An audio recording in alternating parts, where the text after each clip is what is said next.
Okay, as a last ditch effort, I'm trying this out. Because where's the camera? I really want to just post something up. Um, yeah, I don't know what's going on with my camera. It is just absolutely not letting me record like good quality audio, and I'm not patient enough to fix it right now. So, um, I am going to, work on this while I make a video, I suppose. But anyway, kind of like the short version of what I was talking about. American exceptionalism. It is this idea that America is the exemplary. Um, Honestly, let's fucking look it up again because American exceptionalism is the belief that the United States is either distinctive, unique, or exemplary compared to other nations. So I think the easiest way, or the most well-known example, is the American dream. There's this idea, especially back in the day. I think we're a little disillusioned with it now, but the idea that the American dream, you know, America is the American dream. Obviously, it's in America. Um, you know, this is the only country in which anyone from any background, no matter what, um, can come to this country, work, put in effort, and will one day receive, the fruits of thine labor. They will be able to have, a stable, secure life in which they find fulfilling. And, I think especially more contemporary ideas of the American dream is really based around money. And, like, you will be rich, you will make it, um um you'll become a millionaire, and if not a millionaire, you'll be, comfortable. And I think this idea of American exceptionalism has kind of gotten into, not even kind of, has gotten into um American progressivism. And my sister and I were talking about this, but we weren't necessarily talking specifically about American progressivism. But in America, we've both noticed this sort of trend of what has been called, I don't know by who, or like who exactly coined this, but has led to the trend of puritanical, excuse me, progressivism. And if we look at the definition of puritanical, puritanical, practicing or affecting strict religious or moral behavior. So obviously, it doesn't have to just be about religion. But I think specifically the moral behavior, puritanical progressivism, and in it creates very strict rules and morals and lines of thinking, which is trying, which the only reason why it has those strict moral behaviors or rules is because it wants to achieve, this ideal world or this ideal future, which is another reason why I like to call it, or I kind of interchangeably use puritanical and idealist progressivism. It tries to reach for this ideal that honestly is very unattainable, at least in my opinion. And I think a lot of people who sort of fall into this category don't see worth in fighting for change that doesn't accomplish the ideal, or that doesn't fit along with a strict moral behavior. And I think that is caused by American exceptionalism because, once again, there is this belief that America is sort of the end all be all. A lot of presidents say, and recent presidents say that America is the leader of the free world. It is the end all be all, I suppose. And I think the reason why this exceptionalism has kind of led to this form of progressivism is because in America we have the thought that greatness can be done and achieved by Americans because we are in America and blah blah blah blah. And on top of that, or I guess going along with that, the reason why people in puritanical progressive thoughts or idealist progressive thoughts believe that they can reach this ideal or follow this rigid moral guidelines or standards, um, these moral standards, is because if anyone can do it, Americans can do it. And it doesn't have to be a conscious belief. I think um, a lot of it is unconscious. A lot of it is just, like kind of like, oh, like water is water, like it just is. Like the sky is blue. And I think especially for the majority of us, there are aspects in our lives where we just don't even think about the way things are. And I think American exceptionalism is one of those things where we believe unconsciously, and if someone were to point it out, it would kind of be jarring. Like, what do you mean? Like, of course, American exceptionalism, like, what? Or you could, just have the reaction of where you agree with it. Like, yeah, definitely, I never thought about it, but definitely.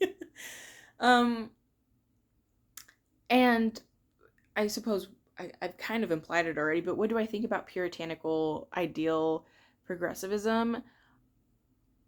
I think the intention is good, obviously, but I think it can create such rigid structures that it can be very demotivating to people who also want to, you know, take part of, changing systematic structures of oppression, or, fighting for equitable rights of marginalized people. And while they want that, I think seeing how rigid and strict, I guess, the rules within these progressive schools of thought are, it can be very demotivating because, like, well, what if I mess up?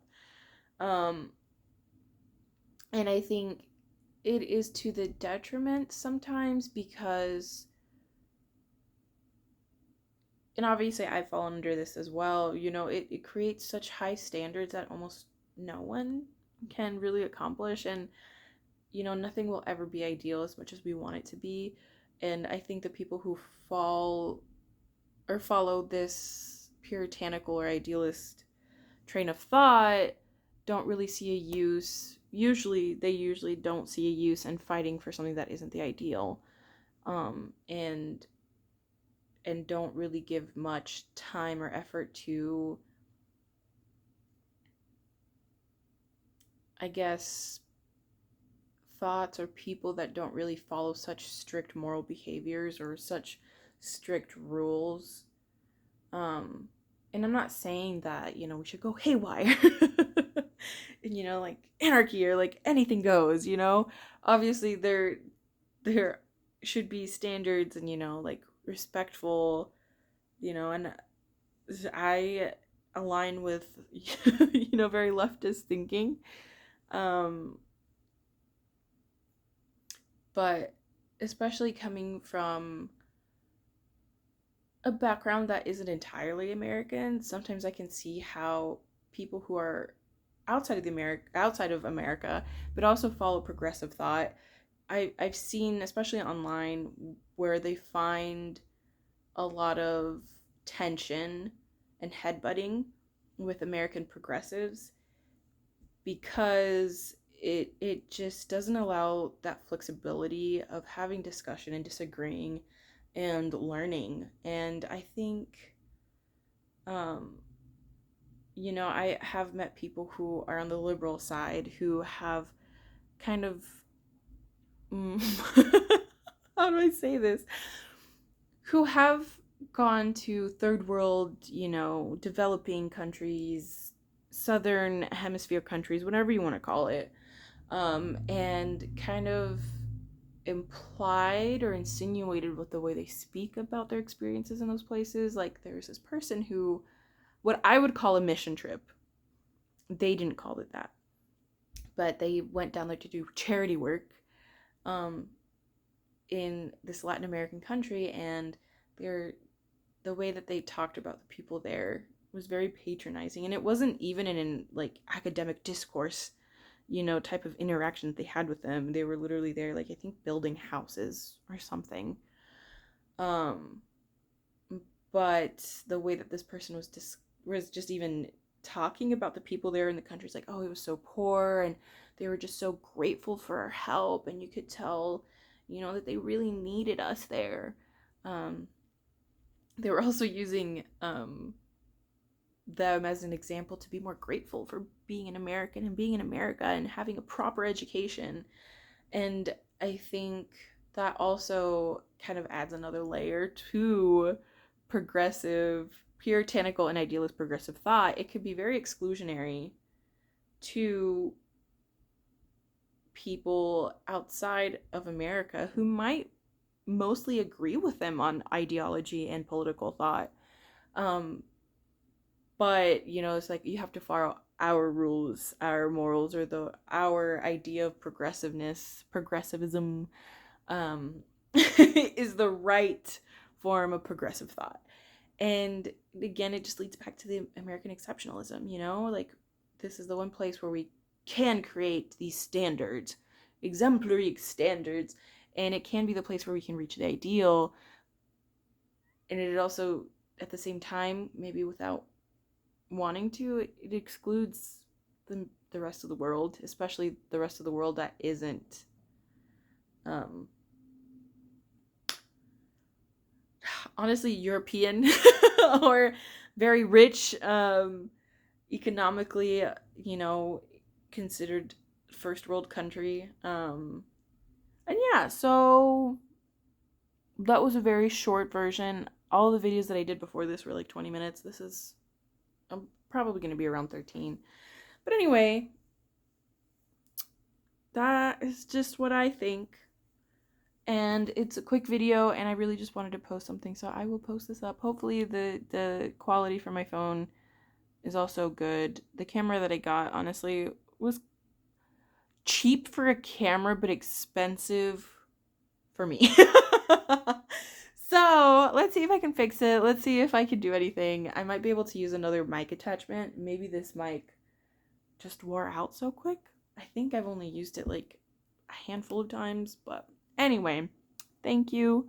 Hopefully this will suffice, and if you want to discuss, please let me know, and if you disagree, I guess also let me know. Excuse me. Anyway, thanks for watching. Besitos.